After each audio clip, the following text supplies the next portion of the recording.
dito sa Tambacan, sa lugar ng Iligan City.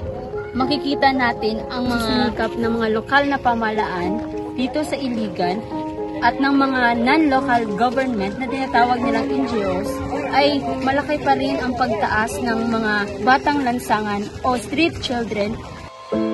Sa mga lansangang bumabalot sa Iligan City, partikular na dito sa Barangay Tambacan, matatagpuan ang isang makabuluhang bilang ng mga street children o batang lansangan. Ang mga batang ito ay nakatira at nagtatrabaho sa mga lansangan.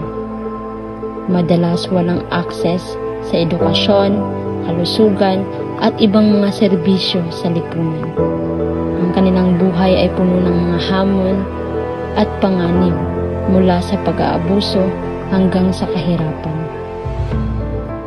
At walang eksaktong datos ng taga-Iligan ang pagdami ng street children o tinatawag nating batang lansangan, makikita pa rin ang epekto ng kawalan ng edukasyon, kahirapan at integrasyon ng bawat pamilya.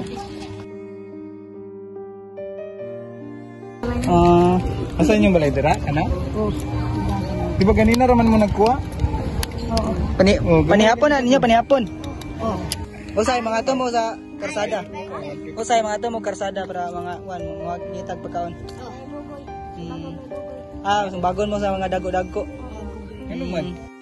Nakakalungkot mang isipin na ang mga batang ito ay nawawala ng pag-asa sa kanilang kinabukasan dahil sa kakulangan ng akses sa edukasyon at mga oportunidad. Kaya nakakalungkot isipin na ang pagdami ng mga street children sa Tambacan, Iligan City ay isang makabuluhang isyu na nararapat bigyan ng pansin.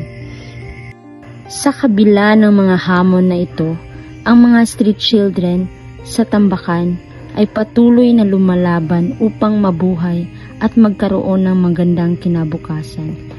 Ngunit sa kasalukuyan, ang kanilang mga karapatan at pangangailangan ay madalas na hindi napapansin ng lipunan.